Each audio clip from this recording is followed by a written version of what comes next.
नमस्कार दोस्तों, ये video editorial compilation for mains का पार्ट है। आप प्लेलिस्ट में जाके एडिटोरियल की वीडियोस पेपर वाइज और टॉपिक वाइज देख सकते हो।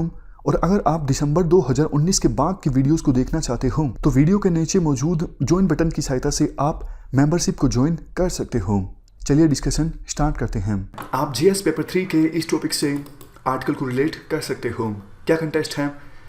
देखो, अगले साल से Paris climate change agreement implement होना स्टार्ट होगा और उससे पहले इस साल स्पेन के शहर मैड्रिड में United Nations framework convention on climate change के कॉन्फ्रेंस ऑफ पार्टीज की 25वीं मीटिंग ऑर्गेनाइज हो रही है ताकि पेरिस क्लाइमेट चेंज एग्रीमेंट की इम्प्लीमेंटेशन को अंतिम रूप दिया जा सके।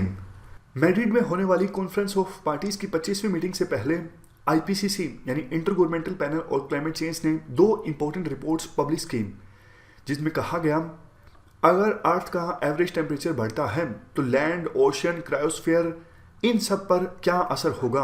मकसद इन रिपोर्ट्स को रिलीज करने का ये था विभिन्न कंट्रीज ज़्यादा अर्जेंसी महसूस करें एमिशंस को कम करने के लिए। देखो, रिपोर्ट्स में ये कहा गया कि जैसे जैसे अर्थ का एवरेज टेम्परेचर बढ़ेगा बर्फ़ पिघलेगी, खास करके ग्रीनलैंड, आर्कटिक, अंटार्कटिक इन रीजन्स में, और बर्फ़ पिघलने से सी लेवल जो है समुद्र में पानी का लेवल वो बढ़ेगा और ट्रॉपिकल साइक्लोन जो विंड्स हैं वो भी तेज होंगी।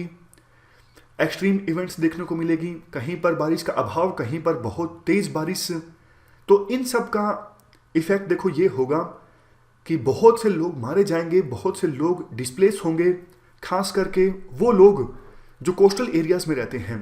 एक अनुमान के अनुसार फिलहाल देखो 680 मिलियन जो लोग हैं वो लो लाइन कोस्टल एरियाज में रहते हैं और 2050 आते आते इनकी संख्या हो जाएगी 1 बिलियन। तो इन लोगों पर सबसे ज़्यादा प्रभाव पड़ेगा अर्थ के एवरेज टेम्परेचर के बढ़ने का। और देखो, इंडिया जैसे देश जहाँ पर एक बड़ी कोस्टल लाइन है, इन देशों को और भी ज़्यादा चिंता होनी चाहिए कि कैसे न कैसे करके अर्थ के जो एवरेज टेम्परेचर को एक लिमिट से ज़्यादा बढ़ने से रोका जाए। देखो, अब जो मीटिंग ये ऑर्गेनाइज होगी स्पेन के शहर मैड्रिड में, इस बात पर भी फोकस होना चाहिए कि पेरिस क्लाइमेट चेंज एग्रीमेंट में जो एक प्रिंसिपल था common but differentiated responsibility and respective capability, इस प्रिंसिपल को फॉलो किया जाए।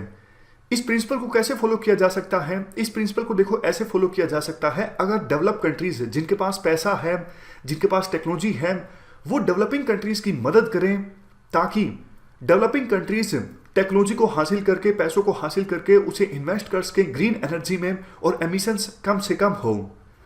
इसके अलावा देखो, अभी जो स्पेन के शहर मैड्रिड में कॉन्फ्रेंस ऑफ पार्टीज की जो ये 25वीं मीटिंग होगी, इसमें इस बात पर भी फोकस होगा कि एमिशंस को कमोडिफाई किया जाए। एमिशंस को कमोडिफाई करने का क्या मतलब है?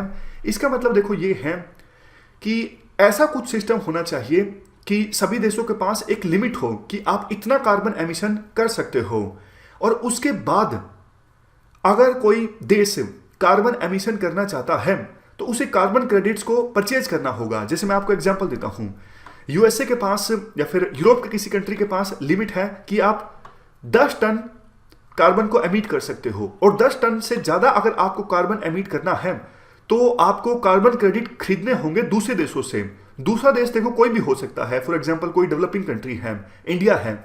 इंडिया के पास लिमिट थी कि 10 टन इंडिया कार्बन एमिट कर सकता था, 10 के बजाय इंडिया ने सिर्फ 3 टन कार्बन एमिट किया, तो अभी 7 टन कार्बन के जो क्रेडिट्स हैं वो इंडिया के पास हैं।